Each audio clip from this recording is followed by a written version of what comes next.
Hello, hello, hello. It's Tuesday night, so it's time to do it again. Cobra Kai. We're going to be wrapping it up with episodes 9 and 10, season 1. What's good with you tonight, Andy?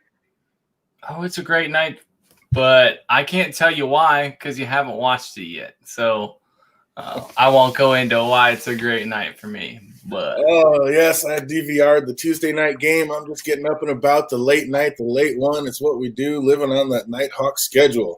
But right now, it is time to get into Cobra Kai, episode 9 from season 1, different but same.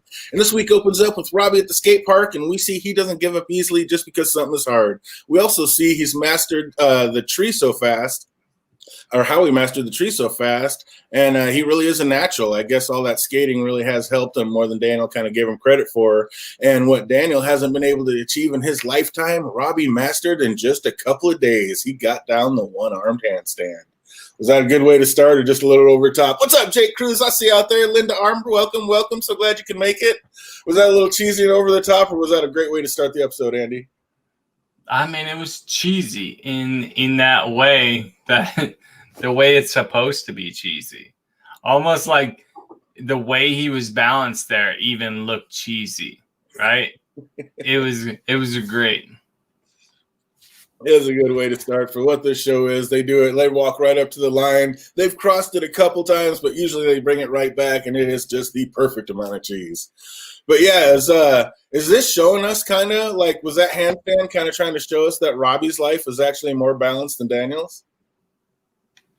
I didn't think that, but could be. He could do the balance. He could get the one-arm handstand, and Daniel couldn't. Is that just because Daniel's an old man? Even though Daniel's been trying it forever, so maybe Robbie's life is already more balanced than Daniel's ever was. It's really just that thing, right? Like the chopsticks and the fly thing. I'm telling you, it's that kind of situation. He just got lucky that once. Yeah, right. Like Mr. Miyagi's been trying to like catch that fly forever, and Daniel comes in and catches it like his 5th try or something. I think it's probably his 3rd try, right? And then Mr. Miyagi's been doing it like his whole life and never caught it, right? And then so it's just that. That's why they set it up in that way too. That Daniel's like, I've been trying this forever and never been able to do it. You just got to love how this show is always bringing everything full circle and taking it back to the original. I love it. So over to the LaRusso household, and Daniel's brewing a nice cup of espresso from his fancy little machine and having a picture-perfect morning when he looks out his window and sees Johnny standing there. Now, like we kind of talked about last week, Johnny left when it was dark, and now the sun is shining bright. So that leads me to believe, has Johnny been standing out there like that all night just waiting? Was he literally just there in stands, just waiting all night for him to come out? Maybe it was just before dawn. No, maybe he was trying to cool himself down. Like, or what if he was like going, right? Because Daniel's cousin told him he lives in this neighborhood. He didn't give him the address. How many houses do you think he was peeking in the window to see if it's Daniel's house? That's probably what was going on. He's in the back. Going house to house until he got there? Yeah. Oh, until Danny gets hurt, he does that. I'm not sure what that one is, FC, but yeah, that is, dude, I was cracking up when I thought that. I was like, dude, Johnny's just been standing here all night, dude, just waiting for him. That's awesome. Kick his ass, Dad, and for the first time all series, I'm on little Anthony's side. I want to see this fight. I need this to happen at some point. I'm still not on his side. I'm like, kick his ass, Johnny. Yeah. No, I'm not like that. I'm saying like little Anthony, for the first time, he said something that didn't make me hate him, because I'm like, I'm with him. I'm like, I want to see those two get down. That'd be awesome. Like, I need that to happen at some point in this show.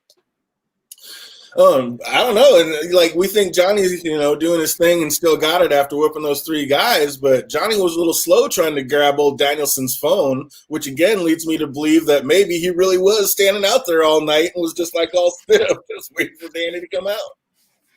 It adds up. Oh, but it's not meant to be, and smarter heads prevail when Daniel's wife comes out again as the voice of reason. And she suggests a better way. You hungry? I could eat. And that was just such a classic turnaround. Yeah. Oh, man, I love the show and everything. I mean, the way they do it, like I said, walking right up through that cheesy line and then bringing it back is just perfect. But over to the high school, and all is not well in puppy love land. And is it right for Sam to like keep Miguel hidden from her dad? Like, I know she just recently made up with him and probably isn't ready for another boyfriend battle, but like, whose side are you on with that? Like, should she be hiding Miguel because of the whole thing and it'd be easier, or should she be worried about Miguel's feelings and just bite the bullet and introduce her to her dad? How could she not just tell Miguel? Like, that's the real problem. Sure, I understand hiding it from your dad. Like, he hates Cobra Kai. But why couldn't you tell your boyfriend about it? Like, hey, instead he has to stew over it, right? Like, he doesn't know what's going on. You could have just been like, dude, my dad hates Cobra Kai, right? So I can't tell him I'm dating you because you're a part of Cobra Kai. We'll ease you into it. Problem solved. But, that's 80s style misunderstandings. Nice. Speaking of misunderstandings, I just reread Jake Cruz's thing, and now I get it. The Tanny is Tannehill, and don't tell me. I think now I'm thinking real bad thoughts. It's terrible. Oh, man. But, I don't know. Back to the LaRusso breakfast table, and it's not going well, and Johnny finally lets it slip that Daniel's daughter and friends are the ones that actually wrecked his car in the first place. How does Daniel still not believe him? Like, I mean, you already kind of had a problem with that because little kids can be liars. It's like he's already kind of been proven right a couple times. Why is Daniel still so against the fact when he kind of lets that slip out that it's his daughter that started this in the first place? Telling it's that grudge. He can't get over it. That's why Daniel's the real immature one. Like, at least Johnny has grown up. Like, he grew up by skipping, 2 decades, but still, he grew up like to an adult, basically.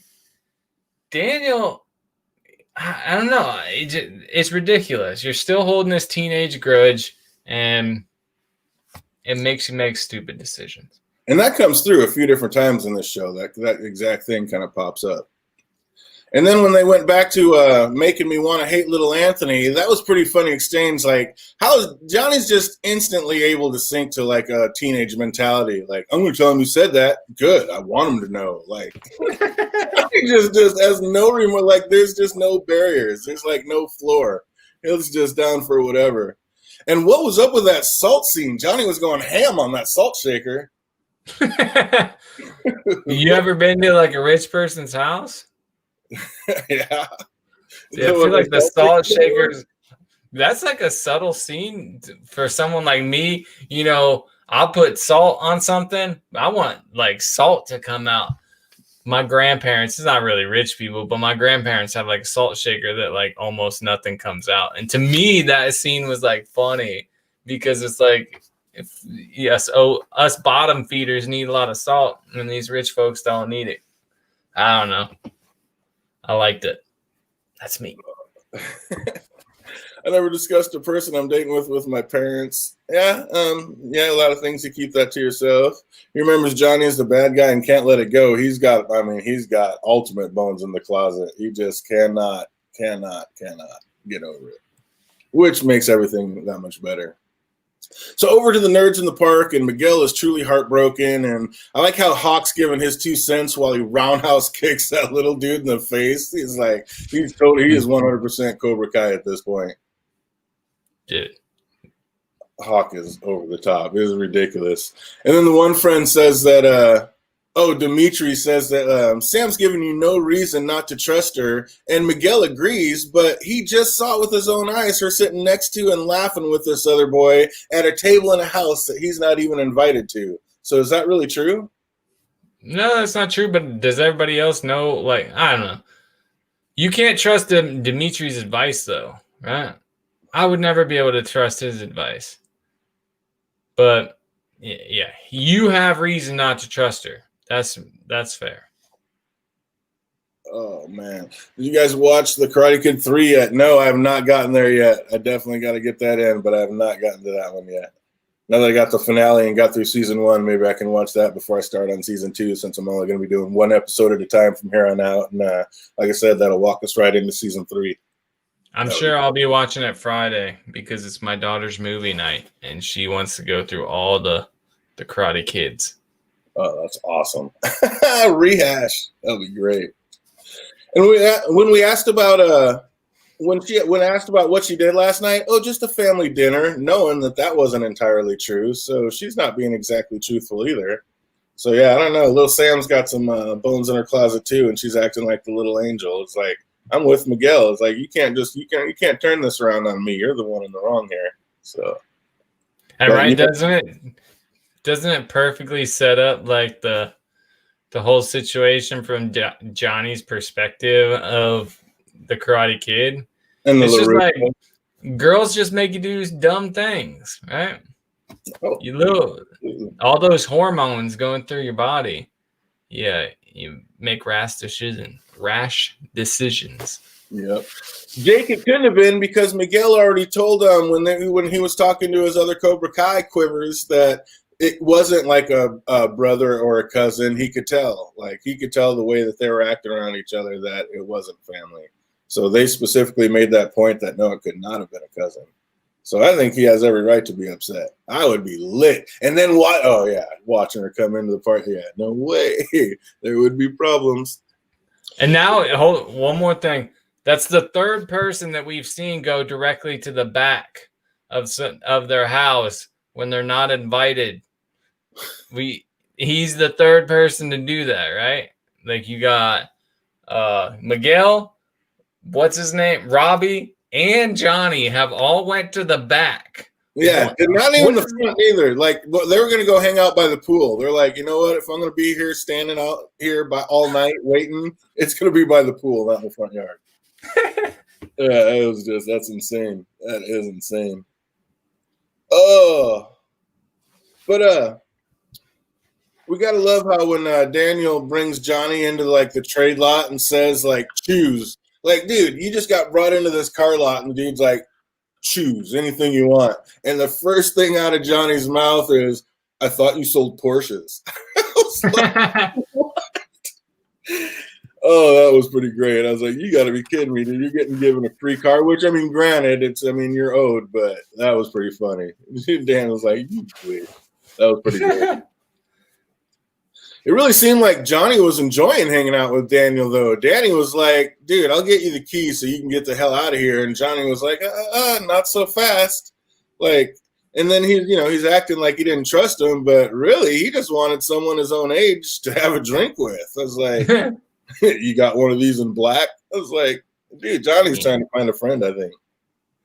I think he was messing with him at first, right? Like, you're trying to drag it out. You're getting repayment for something. You're trying to make it, the suffering last a little bit. Absolutely. Yes, he said he's been on one date. Well, we don't know as fast as this show moves. We've seen one date, but the way they've been acting and like the way they're together, they could have been on 30 dates by now. I mean, this show moves pretty quick. It's almost hard to keep up with the timeline. Are you going to watch the Hilary Swank Karate Kid too, Andy? Yeah, if my daughter wants to. We rotate movie night, so it might be in a few weeks, but I'm sure we'll eventually watch it. Oh, it sounds just as sweet as it was the first time I got to watch Karate Kid 3. So the truth comes out, and Mama-san finds out that Sam withheld some truths and was a little harsh to like ground her over that, I thought. The mom said, you don't know how much trouble this caused. It's not like she could have foreseen like her Uncle Louie torching Johnny's car. Like, do you think it was a little harsh to ground her over that? No. Like, there's consequences to your actions. Or not actions, I guess. Yeah, but I think it all started with that, right? The whole set. Cobra Kai wouldn't even exist if it wasn't for that situation. Because Johnny would have never went and talked to Daniel, which Daniel never would have put the idea in his head of Cobra Kai being gone. So all of it stems from that thing. And it's kind of like, it kind of reminds me of something they teach you when you're like getting concealed carry or something like that, where it's like, if you shoot your gun, you are responsible for whatever that bullet goes, no matter what. If you shoot it in the ground, it ricochets 15 times and kills somebody. Well, you did that. Like that, you couldn't have known the trajectory after a ricochet, but you're responsible for it. I mean, yeah, I mean, that's going a long way around to being a teenage girl in the back seat of one of your friend's cars who ran into it. It's not like she did it. Like, her friend did it. She just happened to be in the car with her. But, I mean, I get what you say. Like you said, there's consequences for your actions. Absolutely. Every action has a reaction. But we talk about how this show series walks up to that line and then usually brings it back. But there are a few times that it actually steps over the edge. And it's like, I think this driving sing-along was just right there where it's like, let's just go ahead and just dig in. And I mean, they went way over the line. That Hollywood, I mean, it's like the biggest Hollywood trope, and it really hasn't been done right since my boy Tommy Boy did it. But I don't know, you like Speedwagon? What kind of man doesn't? I mean, I was puking a little bit in my mouth by this time. And by the time they actually started singing together was almost full. This is kind of a scene that can blow a whole episode. I don't know. How are you feeling about it? I don't care. It's a cheesy 80s style movie, right? Like, it's meant to be that way. So I'm all for it. I don't care that they did that. Oh, that is crazy. She was involved in a hit and run, no little thing. I mean, if you're three girls and, out in the dark like that, and a drunk Johnny comes in and he wasn't acting normal, he was like, blah, blah, blah, blah. Like, you think there's a psychopath. These girls said it. Like, that guy was going to kill us. Like, that's the way they were thinking. We already saw what they thought about by the bum lady in the car. Like, give me some money. And they're like, she's going to kill us. So a guy like that in the middle of the night screaming, I don't know if I'd have stopped and got out and given my information. You just hit his car. The assumption has to be that he owns that car, right? You hit someone's car. This was a parked car. He was way off. This is a parked car in the middle of like a parking lot. We don't know whose it is or where they're at. Yeah, and this guy comes in with a brown bag bottle of whiskey, like la la la la. You don't know if that's his car. Yeah, but you figure you hit someone's car, and then a few moments later, someone comes banging on your window and yelling at you. It's probably the owner's car. Like, I would immediately know. Dude, it could be a heroin person that's falling asleep. I'd be like, oh, shit, I just hit their car. Like, they're nodding out on my car. And, that could be even more of a reason. Okay, this is this person's car, and look at him. He's a stark raving lunatic. He's going to kill us for getting his car. Let's get out of here. And then, maybe you tell the parents about it later. But, I don't know if I'd have stopped and talked to a drunk Johnny at that point either. But, I guess you could have at that point. The hit and run factor, you should have. You're right, Jake. They should have made a call to the cops and been like, we were scared for our lives. And a bunch of rich girls in Encino would have got away with it. So next we get a nice little walk through memory lane as we visit with Daniel's old apartment, and it's actually gotten better. Like, the pool's functional now. But Daniel finds out that Johnny's younger days weren't nearly as glamorous as they seemed, and that the earlier moms weren't really all that different. Both just wanted a better lives for their son. Yeah, like that. Like you said, the pool is working, probably because Mr. Miyagi died. And now they have some actual maintenance man that does his job instead of teaching the residents. You're saying Mr. Miyagi didn't hold it down? He was too busy teaching Daniel karate and couldn't fix the pool. That pool wasn't working when Daniel got there, long before he was ever teaching anybody any karate.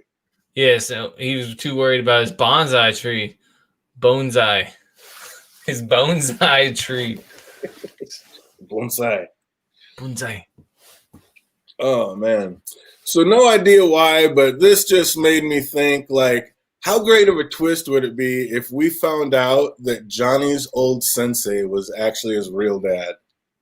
Like, when they were sitting there going back through flashbacks and stuff, I'd like, wouldn't that be an awesome twist if we found out that Kreese was actually Johnny's dad? No, that would suck. I think that'd be you think Speedwagon scene was like that trope would kill me. Oh my goodness, that's terrible. You keep that idea to yourself. Nobody wants to hear that. I think that'd be an amazing little plot twist, dude. We find out like that's the reason Kreese like took such a thing to him because he actually found out that that was his son or whatever. That'd be amazing. That would be awesome. But never underestimate the power of the hawk, and the party planning seems to be going well. And how good an idea was that Aisha came up with, throwing all access party before the mean kids even showed up? I thought that was clever as hell. Brilliant idea. That's the way to do it. That's payback right there. Dude, and doing it the right way, just digging in like, oh, just made her so mad. Yeah, like you attack the weakness. I'm sure she learned that from Cobra Kai. Like that girl thinks she's better than everybody and she's in her tight group, and you know, the fact that you brought everybody that she would never associate with into an area before she could get there. It's like that's her weakness. She feels like she's above these people. And nothing she could do. That was pretty sweet. All the coolest people go to hell, and that's about where I'd love to see Sam just send her brother to in this scene because, dude, her little brother is just the ultimate little dickhead. That would have been so awesome if she would have gave one of them little kicks that she knows how to do right to the back of his melon, dude. That's what I need to see is Sam just smack the hell out of her brother, dude, because he needs something. That kid is out of control. The worst. Oh, the worst. It's like, you little bastard. But do you think Miguel was right to call and apologize to Sam for how he acted earlier, or is he in the right at all? Like, you think you should have done that? Like, yeah, he probably should. He should apologize. Like, sure, he didn't have the best reaction. All I'm saying on Miguel's point is like, he's a dumb kid who thought a girl was gonna touch his wiener, and like he's irrational at this point. Like, teenage hormones have totally kicked in. Yeah. Oh, speaking of, the Hawkman pulls through. Walter Hawkman, that is. And I like how the store clerk just looked at the ID and was like, yeah, whatever. I was just like, shit. These kids are rolling Cobra Kai style. But Robbie shows up to train, and Sam shows that she has basically the slowest teenage fingers in the land. Like, I've seen teenage girls text, like, you know, when she snuck in her mom's purse and tried to steal, you know, text them real quick. Dude, I've seen little teenage girls text. Dude, they would have answered like 15 of those texts in that time. Sam couldn't get out one. I was like, come on, that kind of took me out of it. It's like, I don't have a daughter, but I have been places and seen little girls text, dude, and they have like lightning thumbs. I was like, come on, Sam, you couldn't answer not one of those. That was ridiculous. Somebody has to kick his ass. Can't stand that kid. Yeah, little Anthony needs to be down. Something's got to happen because he is just too much. And he's just going to keep acting that way until somebody does give it to him. Absolutely. Something I've done when I was drunk that wouldn't have cracked my top 10. Exactly. Please believe we all have those. Over to some male bonding time, and it's crazy how Johnny went from wanting to beat Daniel's ass to wanting a new friend that fast. I mean, I guess it wasn't that fast. That's probably what he always wanted. But what do you think about these two becoming friends in the male bonding scene? What I was actually thinking as this was happening was, I wonder how they're gonna split this apart. Like how the writers are gonna stop this from happening, right? Oh yeah, it's not the same show. It can't be. Yeah. So that was my main thing. Is as it was going, I liked the scene. Like, and my daughter she was so happy during this scene. She's like, they're gonna become friends, and I'm like, oh, poor summer child. Like, exactly. Like, oh, the naivete. Out to the lake, and the nerds party has started early, and Kyler, go tell these losers to get out of here, which he was actually ready to do until he saw until he saw Miguel. And dude, like, can one solid ass whooping really solve like that many problems? Like, I can't believe how scared he is of that kid. Like, he gets beat down. I mean, I guess he knows like there's nothing he can do against him, but he just wants nothing to do with Miguel these days. So, I mean, I guess one ass whooping really can solve all the problems. Yeah, well, I mean, I don't know that he would be scared, but you know that the girl he's with is confrontational in this situation. He's the guy there. She's not going to have to fight anybody. And he's already gotten his ass kicked by Miguel. Yeah. So it's like... And he was ready down. He's like, hey, go get rid of all these losers. He's like, okay. He was ready to go do it until he saw Miguel, and he stopped cold. He's like, I'm not really feeling this. He's like, let's go. And his boy, Bronk, whatever the hell, isn't it? Bronx, whatever his name is. He was with him. He's like, this is yours. I'm out. I was like, he's all down to get out. He's like, I'm not trying to get my ass whipped again either. He's the smartest one of the crew. He's like, that kid knows. He's like, woo, I didn't want to do this anyway. Let's go. So I thought that was pretty great. But Moon was down to hang. Moon's like, shit, I'm done hanging with you. I'm down to go kick it with some nerds. She's like, I'm going. I'm going to stay. Which was crazy. Like, I don't know. Kyler says last chance, but Yasmin decides to stay at the party. Like, how come she didn't just go with Kyler? Is it because, like, she didn't want to lose Moon because Moon's, like, her last and only friend? Yeah, I don't know. I didn't understand that either. Like, she would have just bailed on her friend. Isn't she that kind of person? Like, she's not going to go down there and hang with the nerds. I was kind of shocked about that. I was like, why didn't she leave with Kyler and just, go somewhere else? That didn't make that much sense to me. But, yeah, he beat him and his friends. So, yeah, he knows Kyler has no chance against Miguel at this point. Like, he's like, I'm not even trying to stand up or try to get any revenge. Not going to happen. What's this? Jake says they can be friends once we get the new big bad. We got a new big bad coming in. That'll be awesome. I don't know. I disagree. I think Daniel still blamed Johnny. Like, nope. Like, it's your fault. I was about to say, I think Daniel is the big bad. Yeah. But Daniel's not hearing back from or Miguel's not hearing back from Sam, so he says, screw it. Let's get the party started. Let's get the party started without her. And he starts slamming beer, and we just know this isn't going to end well. But Aisha just laughed when she saw Miguel start slamming beers. Like, is she a good friend? Like, or does she just know that he needs a release? Like, is this just some, like, Cobra Kai mentality to watch the week implode? Or just she just like, he needs to blow off some steam? Because Aisha just saw him start. She knows what's about to happen, and she just started laughing. Yeah, but you want him to blow off some steam. Like, get hammered here. Have the drink.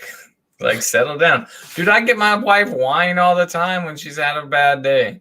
Shit. Like, I'm Aisha in this situation. I'm like, yeah, go get hammered, lady. Yeah, you guys are absolutely grown adults. These are teenagers. Like, old boy looked at him. He's like, all the Mr. Pibbs are gone. I got the last one. I'm like, oh, my God. This got a dick move when he threw that bottle at Aisha, though. I was like, what is that all about?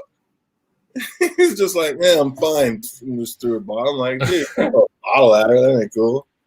But back to the Russo household. And, wait, did you just pull a Kaiser Soze? And Robbie is just too crafty for his own good.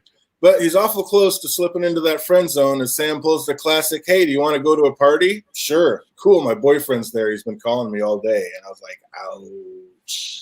That was pretty brutal. Yeah, but like here's what doesn't make sense about the scene.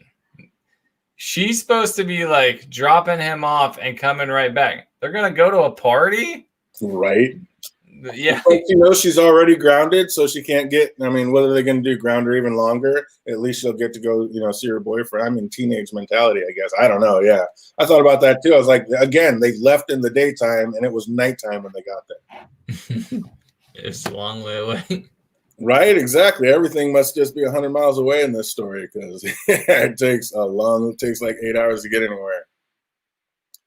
But back to bonding and Allie reminiscing, and we find out Johnny doesn't even know what Facebook is, which you let me know in earlier. And I'm like, how is that even possible? Like, this day and age, even if you're as out of it as Johnny, how do you not know what Facebook is? Like, is that even possible? No, probably not, but like he knows how to hang a TV, so he has to know. Yeah, he has to know something. Yeah, exactly. I don't know. I thought that was a bit much, but yeah, it was pretty funny. But back to the party, and it's really taken off, and even Hawk's sucking face with Moon. And Dimitri says, shave half your head and get a tat, and just everything changes. But Hawk's like, it's not just that. You have to feel the energy and live in the moment. That is the most McConaughey thing I ever heard. I was like, Matthew's still striking home with the kids. And then I was like, oh, wait, this was actually filmed like years ago. But I thought that was pretty funny. Yeah, but still, he's pretty big. Absolutely. I mean, yeah, still to be an icon to this high school students, that's awesome. All right. But this actually inspires him to take a huge chance and talk to the mean girl and happy birthday. And this scene totally reminded me of the scene from 16 Candles with Molly Ringwald and Anthony Michael Hall. You know what I'm talking about? Yeah. Dude, that's right where I went with this. Oh, man, that's pretty good. I didn't even catch that. Oh, the whole birthday thing. It was like the exact same thing, dude. Say it's your birthday. It's my birthday too. Yeah, I was dying. And then the reverse wedgie that Aisha gives Yasmin was just ruthless. Oh my God. Yeah, that was wrong in all kinds of ways. Oh my God. And then Sam just being all blunt about it later. But yeah, I was dying. But Sam and Robbie show up to the party, and again, like, how far away was this place? Like, they left in the mid-afternoon, and now it's totally dark. Like, the mom's definitely going to know she didn't just go to take Robbie. Like, that's going to be a problem. So when Robbie tells Sam that he can relate to her soap opera of her story, do you think he knew there and then that the sensei that her dad hated was Johnny? Huh? Remember when Sam was like, I can't tell my dad about Miguel because my dad hates his sensei. But he already knew, but he didn't know Miguel was her boyfriend at that point. He just said, my dad hates his sensei. Do you think he was starting to put it together yet or not until yet? I think so. I think he was already starting to put it together. He maybe wasn't sure if it was Miguel or not, but it was one of those people, I'm sure. Yeah, that's crazy. So, Sam shows up late after not answering the phone all day, walking into the party, holding hands with Robbie, and a drunk Miguel sees this and I think very appropriately loses his shit. Like, what else are you gonna do? Your girl hasn't called you all day. You've already seen her like hanging out. Like, of course you're gonna lose your shit at this point. Like, what else? I mean, is there any other way he could handle that?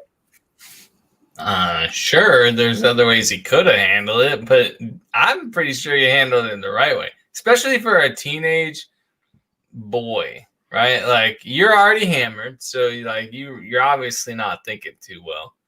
And then, dude, I would lose my mind. I would lose it. So I'm with him. I would have fought Robbie too. Yeah, it would have went down a lot worse than that. That's ridiculous. Linda says she knows people who don't know Facebook. I just find that so hard to believe in this day. But they don't know what it is at all? Yeah, I know people that aren't on it, but I don't know anybody that doesn't know it exists. Yeah. That's amazing. Johnny was totally cool in school, but shows how he felt by the wayside. Absolutely. Oh, this whole story arc is amazing. So all I know is if you didn't answer my calls all day and then you come into the party holding some other dude's hand, the same dude that I saw you laughing with at a table that I'm not even allowed at, like, you should have been talking and explaining a whole lot faster than what she was doing. And then to see her leave with that same dude, like, I think Miguel has every right to be acting the way that he's acting. I'm 100% on his side. Like I said, I'd have been way worse. I thought he did great. But Johnny and Daniel get back home, and I love how they're talking like at the end of like Rocky 3, like they get out of the car and they're actually like going to drunk fight. And I'm just like, sweet. Like, you just know in the back of your head it's not going to happen, but you're like, yes. Just like Rocky 3, Apollo and Rocky going to go in the thing and see who would actually run. But no, Robbie's there training, and bosom buddy time is over. The truth comes out. Johnny loses his new buddy, and Robbie loses a sensei. It was all so close to working out. What'd you think of the whole episode 9, Andy? Oh, it was great. This is like my favorite episode, I think. All in all. It was pretty damn good. And like it was the biggest cliffhanger at season 8 coming, like, oh my God, are they really gonna fight? And then yeah, pretty much the hanging out at the bar and everything. The only thing, like I said, they almost lost me with the Hollywood trope of the two like finding a song and no, I don't care, you change it, you change it. Like Tommy Boy did it perfect, but every movie since then it's been just it's so overdone. So overdone. But other than that, yeah, this episode was absolutely epic. I agree 100%. Oh, but then we go right into Cobra Kai Season 1, Episode 10, the finale. And it's not called No Mercy, it's just called Mercy. And this week opens up instantly reminding us of the Epic's 80s soundtrack that this series brought all the way through. And this has been an amazing soundtrack through the series. And we get a great karate montage as Queen croons out, I Want It All in the background. And like, what do you think of the soundtrack of this series? Oh, it's great. 80s music is great, so obviously I'm gonna like it. Oh, it's amazing. Amazing. I mean, it might not quite up to Westworld, but dude, everything about it you just smile every time. And the I Want It All in the background, like just perfect words on the scene, like that. I love how it ends with Queen singing, I want it, and then we see he got it. Our main man from the council got his blue mats with the gold fist. And I was like, this is going to be Yeah. I saw that one line. I was like, gold fist. I knew instantly when they showed it what they were showing us. I was like, hell yeah. Yeah, I was cracking up when I saw that. I'm like, oh, he got his thing. Oh man, that was excellent. Especially for everybody who binges it, you know they're gonna like see that and noticed it. Like, that was so great. Yeah, Linda, this music is epic in this series. I really like it. Like they tie it in perfect. But I instantly saw what you meant about how this series wastes no time moving things along. Like when it opened up at the All Valley thing, like, oh, I guess training's over. Like we're here now. Like instantly, I thought like that's a big jump. Wait until you get a few more relationships under your belt. Like, oh man, that's what made me think of it. Like the whole time they're building towards like Sam and Miguel, and their relationship lasts 1.5 episodes. Like that's maybe 2 episodes, and that's the extent of their relationship. And there's like 2 more relationships that happens to. I think like a more obscure ones, but like that happens a couple more times. You're like, what the shit? It's like, how did that happen? Oh man, yeah. I mean, I guess you only have, like 29 minutes an episode. You got to get it in, but yeah, they really fly through some things. Like they speed you right along. It's kind of hard to keep up with the timeline. But over to Cobra Kai, wondering where their sensei is, and we see that Miguel's not taking the breakup well, and boy, he's really taking it rough. He is sitting there air punching and not talking to anybody, and poor Miguel is just broken. Mm-hmm. How great was little Bert? Sensei might not come. I saw him last night at the mini mart when I was buying a carton of milk, and it flashed to him buying the Big Bootylicious magazine. That's great. Awesome, dude. Feel little Bert. He's like, why didn't you tell us? He's like, I'm so used to him being drunk, I didn't think it was a big deal. That's a pretty telling statement. Yeah. Oh, Johnny, he has no remorse. He's just drunk around the kids all the time. But of course, Johnny shows up and has one more lesson to teach his students: no mercy. When he first said that, I thought he was gonna like bust out like only like they're gonna teach no mercy and only Hawk and Miguel are good enough to compete today. The rest of you aren't ready. No mercy. I thought he was gonna bust out some dick move. What do you think was gonna happen right then? I didn't know. I thought he was just gonna be like, "Come on, let's go in there." Just because when he was saying like earlier, like he was only going to have Miguel like train because nobody else was ready or good enough. I thought like he was going to kind of come back with that action and only have like Hawk and Miguel go in. That would have been such a dick move. So I'm glad that didn't happen. No, Johnny totally turns it into an inspirational speech and gets his quiver totally jacked, a little too jacked. I thought Miguel's head was going to explode the way he yelled out Cobra Kai like that. Like, that was a little over the top for acting. I think that was crazy. You remember that? Cobra Kai! Like, that was psychotic. Yeah, he's lit. He's in a bad place. You're badass. You don't give a shit. You kick ass. Now let's get down there and kick the shit out of everybody. I was like, that's a little vicious, no? Like, words that might come back to haunt him, you think? Yep. Oh, dude, I was like, Johnny, a little over top. These are high school kids, right? They keep like, emphasizing under 18, All Valley, like under 18, like these are kids. Like, I think it's funny how they keep emphasizing that. But back to Mom and the ultimate voice of reason, giving a little pep talk of her own to Daniel and Sam. And I'm still waiting for her to show us that she's some kind of like axe murderer or undercover spy, because she's just way too perfect. Yeah. I mean, she's not too perfect. She did get involved in a hit and run and not tell her parents. And No, I'm talking about the mom. Oh, yeah. My bad. God damn. I heard that wrong. Like, picture perfect, everything right, always on the right side. Like, she's like too perfect. She's gonna turn out to be like an axe murderer or something. No, she's an adult. Like I'm telling you, she's just a person watching the show. Like, that doesn't make any sense. And that's why she stands out so much, because everybody else is such idiots. Yeah, she's just representative of the normal person. Oh man. Great turnout. I'm telling you, it's all about the blue mats. Yeah, I'm sure word really got around. Dude, even though this made me laugh out loud, my man lost me with this one. I'm like, dude, he's an idiot. Come on. He's getting all excited thinking everybody really just showed up for these blue mats. That was killing me. But it did make me laugh out loud again when he was like welcoming everybody to the 50th anniversary tournament. And when everybody was clapping, he was like, yeah, you love the new mats. My man is into these mats, dude. Well, it's his brainchild, man. It was killing me. He had me cracking up. Just the little things in this show, dude. The devil's in the details has me cracking up. So then we get one of the greatest scenes of the episode. We got Yaya making an appearance. And the mom's like, how can you be so calm? And Yaya just giggles. And right then you're like, what? And she's like, because whatever happens, he will learn from it. Also, I smoked a joint before I came. And I was like, Yaya! I knew me and Yaya were kindred spirits. I told you, by the end of this season, she's your favorite character.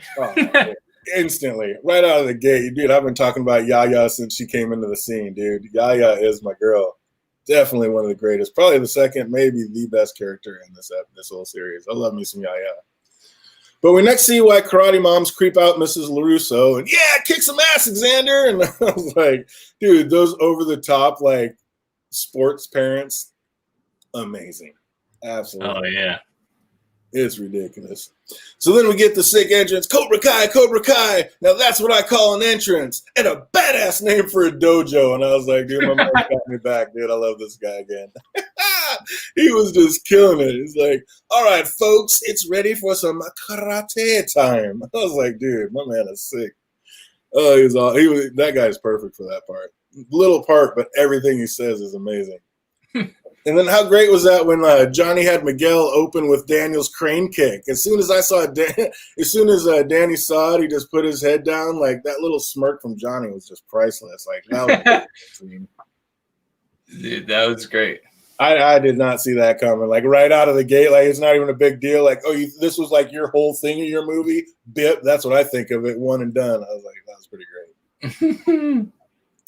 As Hawk wins his match and goes ham, Moon reacts by saying he's so hot. And then Dimitri, who's been sitting there tripping this whole time about being left out of the loop and being the only one not knowing that this thing's been going on for 50 years, seems like he's starting to come around. Like, he's maybe thinking about joining back up with this Cobra Kai and getting down with this Cobra Kai way of life.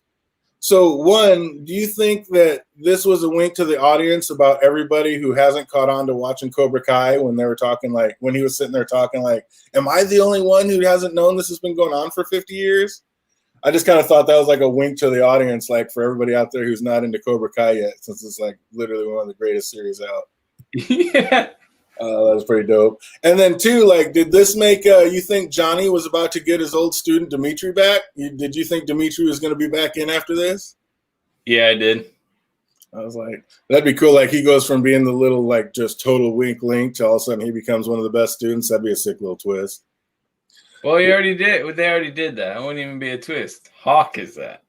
Yeah, I guess so. Yeah, I guess Hawk was him. I mean, Hawk was his sidekick, and now he's Hawk. And, dude, Hawk is just nuts. But poor little Bert, like, everybody yelling, no mercy, no mercy. And then his opponent comes out and does, like, a flying kick over the top of him.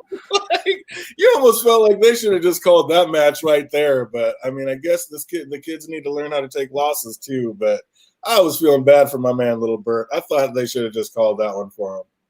Like, yeah, just sit this one out, buddy. He had no chance. As soon as that guy comes over and does a flip over the top of him, like, come on, buddy, just sit this one out. That was messed up. I was feeling bad for Bert. So everybody other than Bert, of course, seems to be making their way through the tournament, and Sam looks less and less pleased by every Miguel victory. Does she like just hate him now?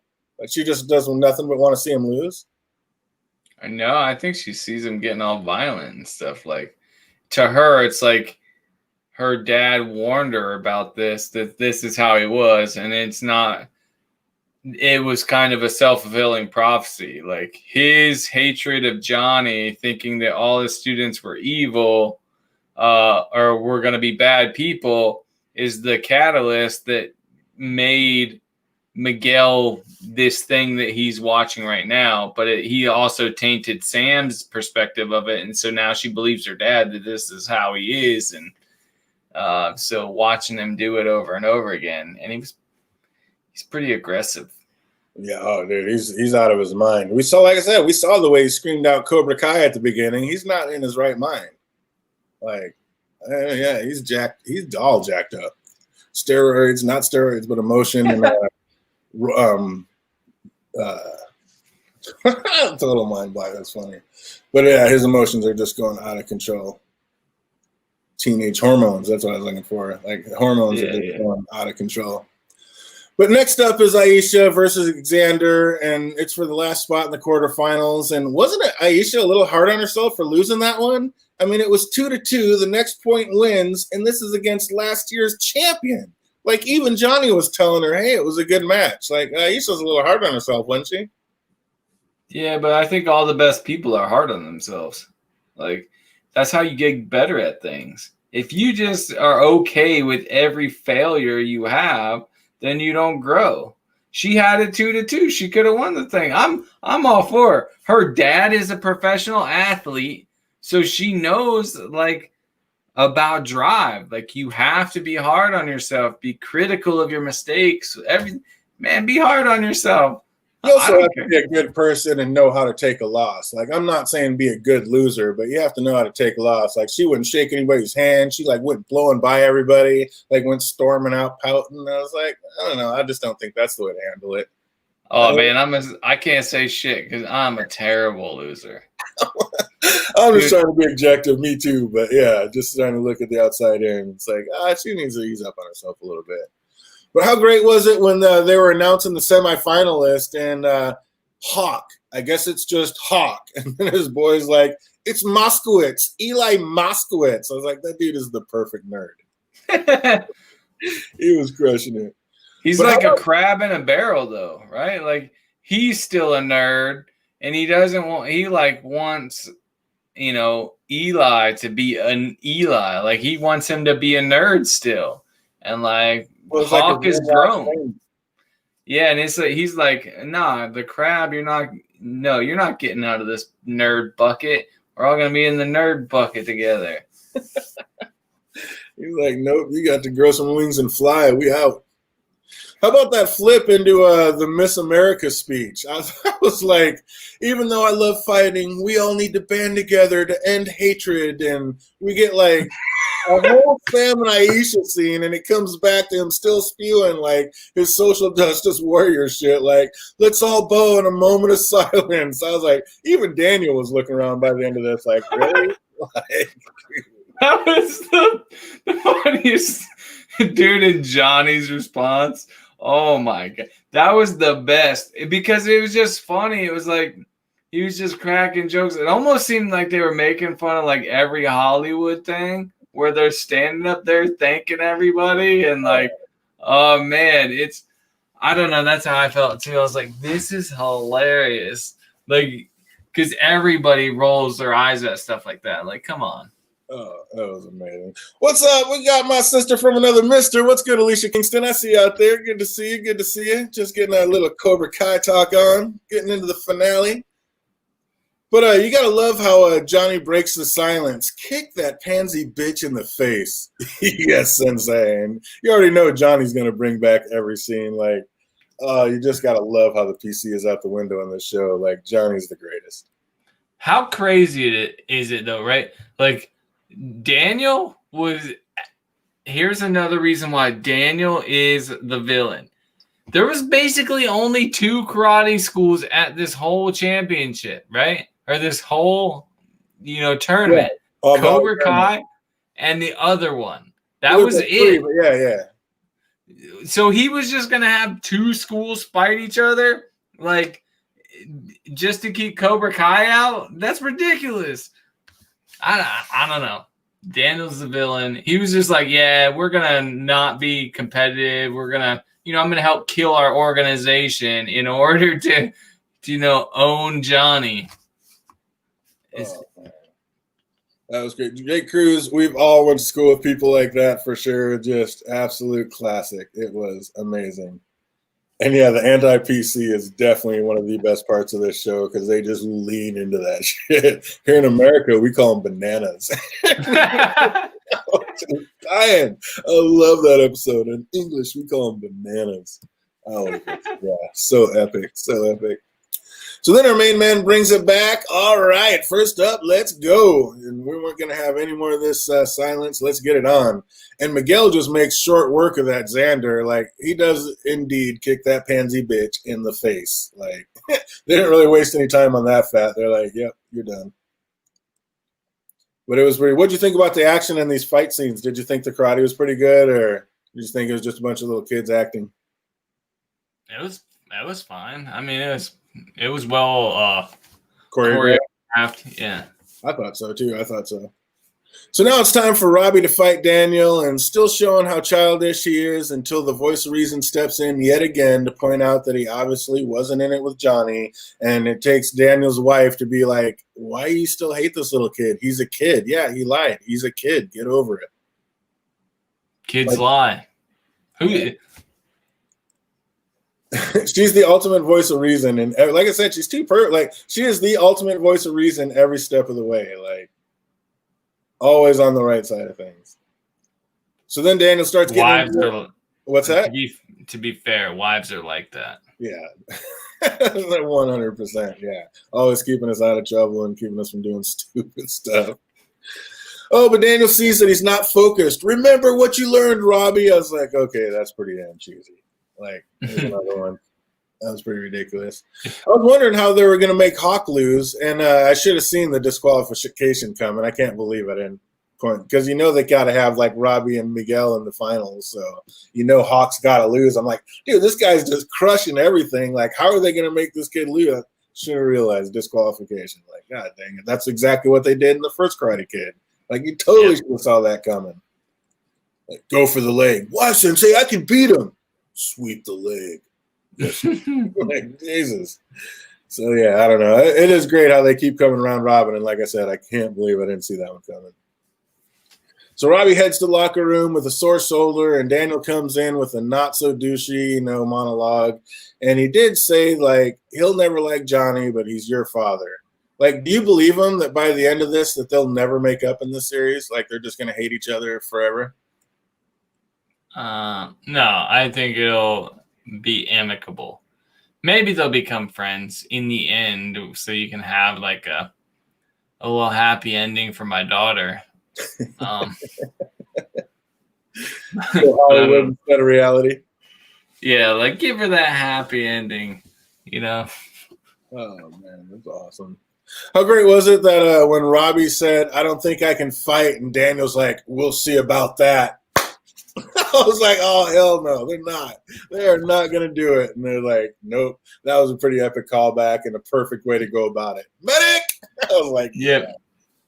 That was like what I was talking about. Sometimes they realize they're leaning into it so much, they're like, let me flip it around. Like, that's good. That was the perfect way to go about that. I love that, the way they did that. So Miguel makes sure to totally burn down whatever chance he may have had with Sam and sends her crying out the door. And Miguel does seem to have changed into something else. Like, is this still just a broken heart, or is the Johnny influence just totally taking him over? To be fair, Johnny hasn't taught him like Kreese did. He teaches him about being badass and shit, but like he's not to the effect of like, or to the extent that Kreese was like, we'll cheat to win, we'll do whatever we got to do to win. Like, he hasn't. Mercy. Whatever it takes. No mercy is different. No mercy is different than like win at all costs. No mercy is just like I'm not gonna let you win. I'm not gonna go easy on you. There's no mercy. I'm gonna go 100%. Not I'm gonna freaking cheat to beat you. Like, that's different. Tomato. I don't know. That's a fine line right there. But I did like how the announcer was introducing the final match, and we get another call back. Daniel LaRusso, like, he's not even really on the mic. He's like, Daniel LaRusso's going to coach? Kind of like all half off the mic, just like in Karate Kid. And then announcer's like, Daniel LaRusso's going to fight?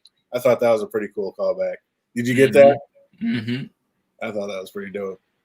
You'll be sorry when this is over. Yeah, right. Like, this will ever be over. I thought that was like another cute wink to the audience. Like, Cobra Kai never dies. Like, they're going to keep this series just going and going and going. Yeah, right. Like, it'll ever be over. Like, even if this series goes, it'll probably die down, and then they'll do like a Cobra Kai 2 or something. But also, like the yin and yang of like Johnny strike first and Daniel's be patient, let him come to you. I thought that was a pretty cool callback to balance. Like the total different styles of Miyagi-Do and Cobra Kai. And then that was pretty, that was sweet when Daniel calls time and Miguel's like, time? What is this time? Like, I didn't know there was any timeouts in karate. Yeah. That was pretty sick. I'm with him.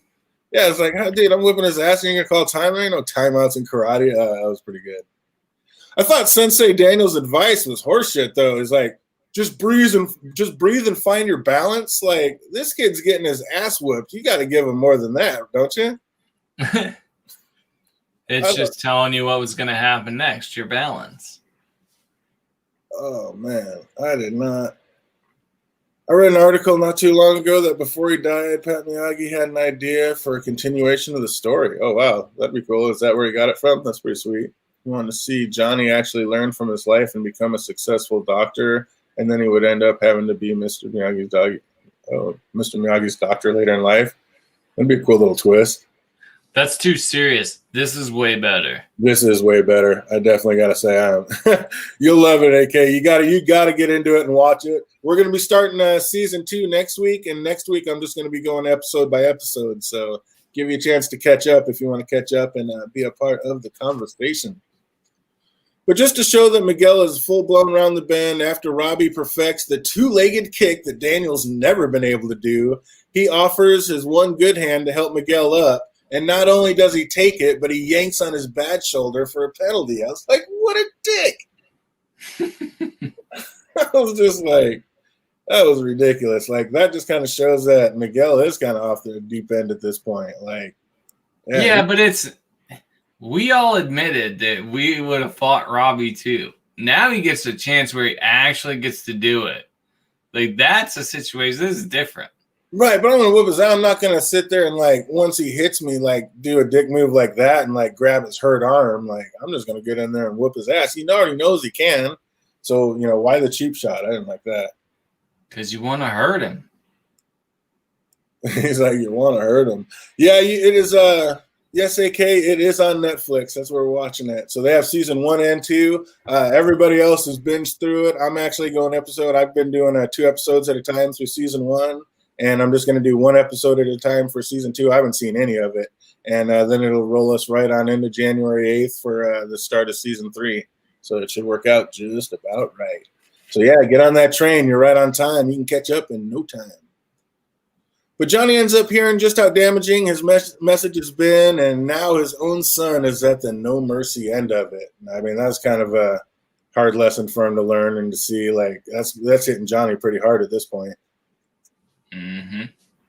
So Miguel wins, and Johnny's not even torn. Like, he's not even torn about it. He just flat feels awful. And instead of celebrating with his students, he heads over to Robbie to apologize.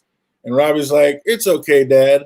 But Daniel just, like, has to get some parting remarks in. Like, "You know what you wanted, Johnny. You got what you wanted, and you won." It's like, dude, Johnny's obviously standing there feeling some kind of way, and Daniel still just got to get those last little digs in. I mean, he really is showing that he is the biggest dick in this situation, I think. Mm-hmm. Like, that's just ruthless. Like, he's sitting there, he, like, obviously feels bad. He's trying to apologize to his son. The son's even like that. So, and Daniel's still like, "You're an asshole." Like, he's just mad because his student lost is the biggest part, and Johnny won and he lost. Like, literally just a big baby. It's just ridiculous. 100%. Absolutely ridiculous. So, back to the LaRusso dojo, and it looks like Sam has an itch, and that's definitely going to be a thing next season. Like, little Sam going to get back into karate 100% and be whooping some people's ass, or maybe show Miguel a thing or two, try to teach him a lesson. Yep. But, of course, like, we already heard Aisha say, "We need you out there. We need more girls out there." So I could kind of see in, like, season 2, like, a girl Cobra Kai thing come in, or some other kind of chick karate. I don't know. There's got to be somebody for Sam to battle, because we already see she's got her shit in. Like, we already know she's good. So there's got to be somebody else moving to town or something in season 2. It'll just be a big old clusterfuck. I can see it. So Daniel and Robbie are driving, and Robbie's a little bummed out about taking second place, but Daniel says it's okay because he fought with honor. But I think Miguel fought with honor too. Like, it was when they weren't fighting, like, that he pulled the dick move, but he fought with honor, but he did, like, it's when they weren't fighting, he was an asshole. Well, he did hit him, like, a couple times, like, in that shoulder when That's they were fighting. Though. That's the thing with me too. Like, that's how you know that he was just trying to hurt him. He didn't care. It wasn't about, like, he was trying to improve his chances of winning. It wasn't a no mercy situation. It was like, this is Robbie, so I'm going to hurt him. I wouldn't do this to anybody else, but since it's him, I'll do it. Because instead of, like, taking normal points, he would attack the shoulder. There was no reason to do that. Like, there's easier points to be had, and you go specifically after this thing, foregoing actual points to do it. And so he was there to prove a point, no doubt about it. So he was clearly the better fighter, and he so much so I'm going to give you extra pain as I'm whipping your ass. Like, I like it. So Robbie says, and now his dad will be happy. Cobra Kai will take over karate in the valley. And Daniel says, "Yeah, right, over my dead body." He just cannot leave it alone. Welcome to Miyagi-Do Karate. Looks like a new rivalry is about to be born. That's going to be a thing. And then back at Cobra Kai Dojo, and we get a blast from the past. Kreese makes an appearance. And I was like, didn't they already say this guy was dead? Like, when they asked about him, didn't Johnny say he was dead? So then all of a sudden in my mind, I'm like, is this real, or is Johnny just wasted having, like, a hallucination? That's exactly what I thought too. Really? Because, I mean, didn't he say he was dead? Yeah, I thought he was passed out or, like, drunk, and he was, like, having a dream or something. That's exactly what I thought when I was watching this. Yeah, because, when they were talking about the Valley, and that was one of the ways he got reinstated, they're like, "Where is that guy?" or whatever. And he's like, "Yeah, he's dead," or something. I thought that's what they said. So, yeah, to me, I was like, is this a hallucination? God, I can't say it. But, or did that guy just lay low because he was in the, like, Marines or whatever and faked his own death, and now he's back, and him and Johnny are just going to wreak havoc. And, like, see, this is tough. This is what sucks about you already seeing it. It's like, you probably know, like, if he's real, or do they hook up? Like, does Johnny let him back into his life, or does Johnny tell him to piss off? I would think at this point, especially after what just happened with his son, that Johnny would tell him to piss off. I'll let you brainstorm. I won't tell you anything. So, I think Johnny, I mean, he's already told his dad to go to hell and paid him back. He just watched his son get beat up by the stuff that he learned because of Kreese. I think he's be doing his best to distance himself and doing everything against what Kreese was doing. He does not want to become Kreese. So I think he'd do everything he could to fight against that and not do it. But yeah, that'd be cool. That'd be a sick battle to see Johnny and Kreese get down. See who's now that Johnny's a little older and can hold it down. Like to see those two go, that would be pretty sick. Jake Cruz says Kreese has died a few times, so maybe that's just what he does. Maybe he's like old military ops and he knows how to fake a death. Maybe. He definitely targeted his shoulder. That shoulder was injured by Hawk hitting him from behind. Oh yeah, that was bad. Yeah. Yeah, they're going in for the pain. He's like, man, you took my girl. I'm going to make you pay for it. Absolutely.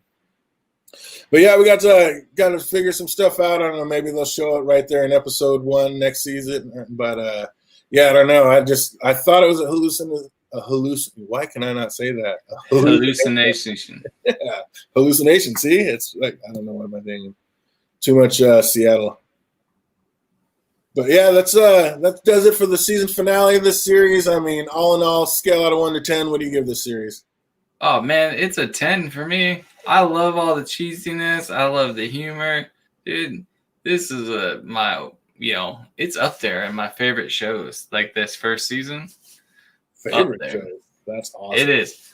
Yeah, I could watch this show again. I've watched it like twice now, like the first season. So that's my metric generally. My favorite shows are shows that I could watch more than one time. And most shows I can't. That's why Game of Thrones isn't in my top 10 anymore. I can't go through and watch it again. I'm not going to lie. I'm almost ready. That's the only show I've only seen. The only season I've seen once is the last season. I've seen every other season like 20 times. So yeah, I'm about ready to actually sit back and watch that for my second go through. Just now some time's passed. I kind of know what to expect. I'm like, yeah, I'll just kind of look at it with fresh eyes and see what I think and go back and I might have to bust alive over that and see what happens. But yeah, definitely excited to get into season 2. Scale of 1 to 10. I think I would give this. I think I'd give it an 8. It's up there. I mean, it stepped over the line a few times, like with that car. And you like REO Speedwagon? What man doesn't? It's like, all right. I mean, I love the tiebacks of this show. That's what keeps it so high. I'll give it an 8.5 even. But yeah, a couple times it just kind of steps over the line. It's like, it's a little too far. But yeah, 8.5 all day. This thing's epic. I love it, and I'm super excited to get into season 2. And it'll be even more fun when we catch up, and then we're both on season 3, and then you don't know what's coming anymore. Then we get back more into the guessing what's going to happen and see what's what. Yeah. Yeah. With this one, I think Kreese is Kreese is an illusion. Johnny's just afraid that's what he's turning into, and he's going to do everything to fight against that and try to change. And that's what's going to end up making Johnny even more of a good guy and Daniel more of a bad guy, and they're going to flip the script. Miyagi-Do is going to become the bad guys, and Cobra Kai is going to become the good guys. Oh, that'd be a sick little twist. I see it coming. Oh, what's up with you, David Adams, out there? Just saw that name. Good to see you now that we're wrapping up. But we're going to be back up and running for our fantasy football this Saturday. So if anybody wants to come through and have fun, let us know how your team's doing or just have a good time and screw around. We will be doing that, probably back up about, 6:30 again on Saturday. But other than that, 9:30 Eastern. 9:30 Eastern. Yeah, I've got to remember. I'm West Coast, he's East Coast. But yeah, that's going to do it for us. Cobra Kai. I mean, I'm loving it. Loving this trip all the way through. We're definitely going to be back next Tuesday. And like I said, now that we're in season 2, we're just going to be going episode by episode, and that'll run us right into season 3 when we get done. It'll be perfect timing. So all up for that. Once you, David Adams. To be honest, from the trailer, struck me as corny and poor quality. Is that a misconception I have formed unjustly? Dude, this show is amazing. You got to watch this show. Okay, it's like if you took Stranger Things, like that 80s styles, they realized it's an 80s style thing, and they made it that way. But it also is made like the director directed Hot Tub Time Machine. So it has like great humor in it, and they steer into it like the 80s like cliches at the right moments to make you laugh, and then they make fun of themselves. So if you've ever watched Karate Kid and you thought that doesn't make sense, the director, like the people that created the show, know that doesn't make sense, and they will mention it in the show. It's great. And they'll have like a funny justification or bring it up. They'll speak as an audience member watching the original Karate Kid. It's great. Yeah. It's like I said, it walks right up to that wall of cheese and that fine line, and then just usually ebbs back. So it's like the perfect amount of cheese where it's just for fun. Like it's perfect. They step over the line like once or twice throughout the season, but for the most part, it is absolutely epic. And all the callbacks and bring arounds and 180s are just dope. I mean, so worth it. So worth it. So definitely do it. AK, definitely get out there and binge that. It's on Netflix. Make sure you get season 1 binged and then watch the first episode at least of season 2 because that's what we're going to be talking about next Tuesday. So other than that, that's going to do it for us. Anything out the door, Andy? I want to thank everybody that's been on this ride with us. And like I said, we're going to keep it going, starting with season 2, 1 episode at a time next Tuesday at 6:30 Western, 9:30 Eastern. Cobra Kai never dies.